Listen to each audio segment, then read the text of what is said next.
আসসালামু আলাইকুম, কি অবস্থা সবার? আশা করি সবাই ভালো আছেন। সবাইকে আমার চ্যানেলে স্বাগতম জানাচ্ছি এবং সাথে এটাও রিকোয়েস্ট করছি অবশ্যই সাবস্ক্রাইব এবং ফলো দিয়ে আমাদের সাথে থাকবেন। তো আজকে আমরা কাশ্মীর ট্যুরের পর্বে দেখব ওরু ভ্যালি।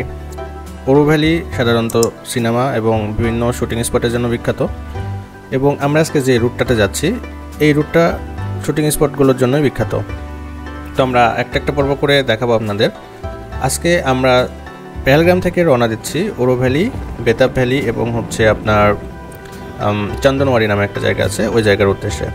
তো সাধারণত আমাদের সাথে গাড়ি ফিক্সড থাকলেও এই রুটগুলোর জন্য আলাদাভাবে গাড়ি রেন্ট করতে হয়, কারণ এই রুটগুলোতে আবার এমনি সাধারণ যে গাড়িগুলো আপনার কাশ্মীর অথবা পেহেলগামে চলাচল করে সেগুলো আসতে দেয় না, বা আপনি জম্মু থেকে যে গাড়িগুলো নিয়ে আসবেন বা কাশ্মীরের রাজধানী শ্রীনগর থেকে যে গাড়িগুলো নিয়ে আসবেন সেই গাড়িগুলো এই রুটে ঢুকতে দেবে না। অন কাইন্ড অফ সিন্ডিকেট বলতে পারেন। আর গাড়ির খরচটা কত আমি সেটা বলতে পারলাম না, আমি আন্তরিকভাবে দুঃখিত, কারণ এটা টোটালি মেনটেন করছিল আমাদের এজেন্সি। তো কত করে আমাদের থেকে নিয়েছিল যেন এটা আমি ভুলে গেছি, আমি এই জন্য আবারও দুঃখ প্রকাশ করছি। তো ওরু ভ্যালি যেতে যেতে অনেক সুন্দর সুন্দর দৃশ্য আপনারা দেখতে পাবেন, যা দেখে একদম চোখ এবং সব কিছু জুড়ে যাবে, আপনার একদম জীবন শান্তিময় হয়ে যাবে। এরকম কিছু নেচার আছে, সব কিছু তো ক্যামেরাতে দেখানো সম্ভব না, কারণ এতে আপনারা বোরিংও ফিল করবেন। তবে কিছু নেচার আপনাদের জন্য ধারণ করেছি, সেটা আপনারা এনজয় করতে থাকুন।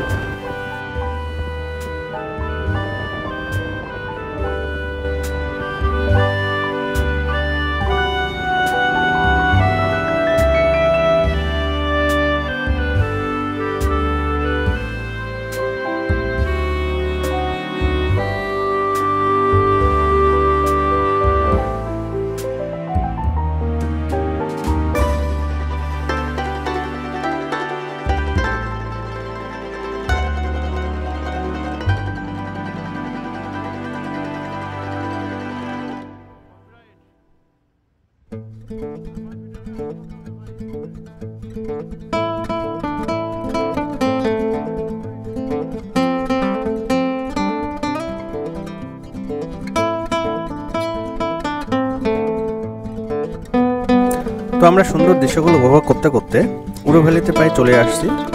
এখন দেখতে পাচ্ছেন এটা হচ্ছে Oru ভ্যালিতে entry point bridge. Oru ভ্যালিতে ঢোকার আগে একটা সুন্দর একটা ব্রিজ পড়ে, যেটা নিচ দিয়ে সুন্দরভাবে প্রবাহিত বহমান নদী চলে গেছে কাশ্মীরের, যেটা প্রত্যেকটা এরিয়াতেই পাওয়া যায় আর কি। নদীটা অসাধারণ একটা দৃশ্য, দেখে মনে হচ্ছিল নেমে একটু প্রশান্তির গোসল করে নিই, বাট পানি অনেক ঠান্ডা ছিল। তারপরও নামার সুযোগ নেই, যেহেতু আমাদের প্রাইভেট কার না, এটা আমাদের ভাড়া করা অথবা রেন্টে নেওয়া কার, সেক্ষেত্রে সময় স্বল্পতা আসছিল।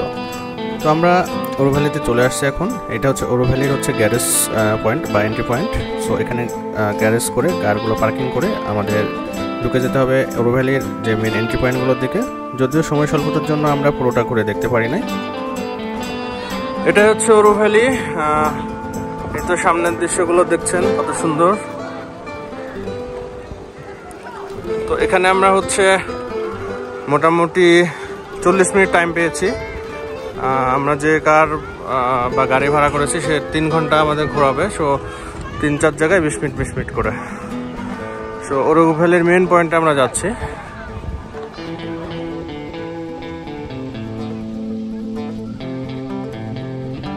ওরু ভ্যালি টোটাল এরিয়া এটা আমি ঘুরে দেখাচ্ছি। চারিদিকে পাহাড় এবং বরফে ঢাকা, পাহাড়ে ঢাকা।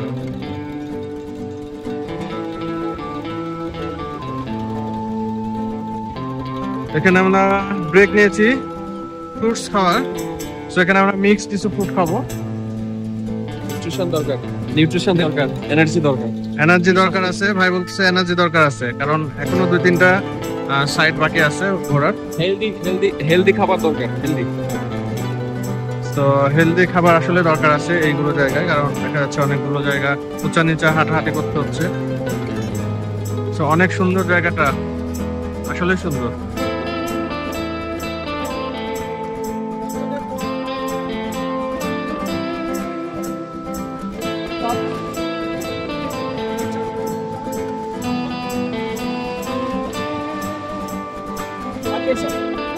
আমরা এখন ওরু ভ্যালি থেকে বের হয়ে যাচ্ছি, টাইম শেষ হয়ে গেছে প্রায়। সো ওরু ভ্যালি থেকে আমরা বের হয়ে যাচ্ছি, আরেকটা স্পটে যেতে হবে।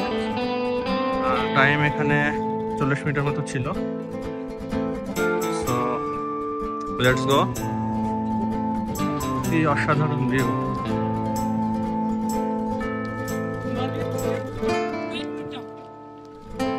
ওকে, টাটা বাই বাই। অন্য কোনো লোকেশনে আবার দেখা হবে। Thank you.